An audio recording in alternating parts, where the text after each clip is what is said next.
ಇದು ಪ್ರಿಯಕರನಿಗಾಗಿ ಪ್ರೇಯಸಿ ಕಳ್ಳಿಯಾದ ಕಥೆ.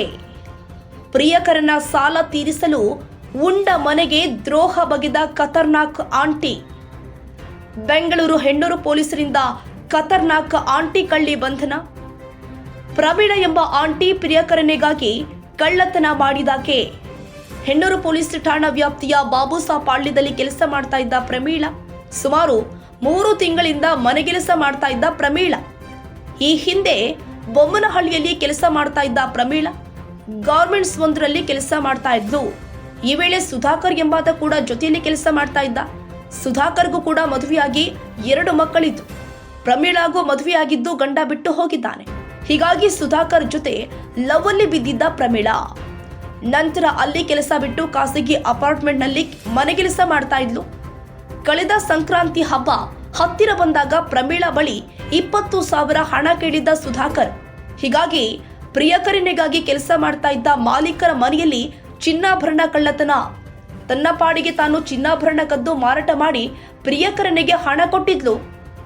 ಚಿನ್ನ ಕದ್ದ 1 ತಿಂಗಳ ಬಳಿಕ ಚಿನ್ನಾಭರಣ ನೋಡಿಕೊಂಡಿದ್ರು ಮಾಲೀಕರು. ನಂತರ ಹೆಣ್ಣೂರು ಪೊಲೀಸ್ ಠಾಣೆಗೆ ದೂರನ್ನ ಕೊಟ್ಟಿದ್ರು. ದೂರು ದಾಖಲಿಸಿ ಮನೆ ಕೆಲಸದಾಕೆ ವಿಚಾರಣೆ ಮಾಡಿದಾಗ ಅಸಲಿ ಸತ್ಯ ಬೆಳಕಿಗೆ ಬಂದಿದೆ. ತನಗೇನು ಗೊತ್ತೇ ಇಲ್ಲ ಅಂತ ನಾಟಕ ಮಾಡಿದ್ಲು ಪ್ರಮೀಳ. ಪೊಲೀಸರು ತಮ್ಮ ಭಾಷೆಯಲ್ಲಿ ವಿಚಾರಣೆ ಮಾಡಿದಾಗ ಅಸಲಿ ಸತ್ಯ ಬಾಯ್ಬಿಟ್ಟಿದ್ದಾಳೆ ಕಳ್ಳಿ. ವಿಚಾರಣೆ ವೇಳೆ ಕದ್ದ ಮಾಲನ್ನ ಬೊಮ್ಮನಹಳ್ಳಿಯ ಚಿನ್ನದ ಅಂಗಡಿಯಲ್ಲಿ ಮಾರಾಟ ಮಾಡಿರುವುದಾಗಿ ಹೇಳಿಕೊಂಡಿದ್ದಾಳೆ. ಸದ್ಯ ಆರೋಪಿತೆಯಿಂದ ಒಟ್ಟು 3.4 ಲಕ್ಷ ಮೌಲ್ಯದ 35 ಗ್ರಾಂ ಚಿನ್ನಾಭರಣವನ್ನ ವಶಕ್ಕೆ ಪಡೆಯಲಾಗಿದೆ.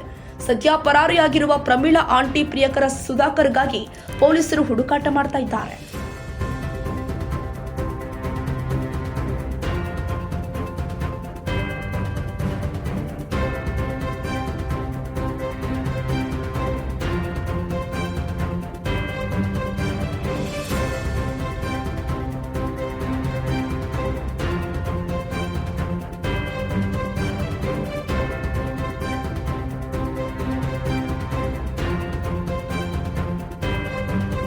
ಅವರು ಕರೆಕ್ಟಾಗಿ ನಾವು ಹೇಳಿದ್ದಕ್ಕೆ ಕೊಡ್ತಾ ಇರಲಿಲ್ಲ. ವೆರಿಫೈ ಮಾಡ್ತಾ ಇದ್ವಲ್ಲ, ಅದಕ್ಕೆ ಯಾವುದೂ ಆನ್ಸರ್ ಕರೆಕ್ಟಾಗಿ ಕೊಡ್ತಾ ಇರಲಿಲ್ಲ ಅವರು. ಅದು ಏನೋ ಡೌಟ್ ಇದ್ದಾರೆ ಅಂದ ನಮ್ಮ ಹೆಡ್ ಆಫೀಸಿಂದ ಕಾಲ್ ಬಂತು. ಅಷ್ಟರೊಳಗೆ ಹಿಂಗೆ ಲೇಡಿ ಬಂದರೆ ಒಬ್ಬರು ಈ ಥರ ಡೌಟ್ ಇದ್ದಾರೆ ಕೂರಿಸಿ ಅಂದ್ರೆ. ಆಮೇಲೆ ಭೀಮಾ ಗೋಲ್ಡ್ ಅವ್ರದ್ದಿಂದನೇ ಕಳ್ತನ ಮಾಡ್ಯಾರಂತಂದು ಅದು ನ್ಯೂಸ್ ಬಂತು. ಹಿಂದೆ ಏನೋ ಗ್ಯಾಂಗ್ ಇರ್ಬೋದು ಅವ್ರದ್ದು, ಒಬ್ಬಳೇ ಮಾಡೋಕ್ಕಾಗಲ್ಲ, ಇರ್ಬೋದು. ಅದೆಲ್ಲ ನಾವು ವೆರಿಫೈ ಮಾಡಿಲ್ಲ. ಪೊಲೀಸೆಲ್ಲ ವೆರಿಫೈ ಮಾಡ್ಕೊಂಡ್ರು. ರಾಣೆಬೆನ್ನೂರು ಟೌನ್ ಪೊಲೀಸ್ ಸ್ಟೇಷನಲ್ಲಿ ಒಳ್ಳೆಯ ರೆಸ್ಪಾನ್ಸ್ ಮಾಡಿದರು.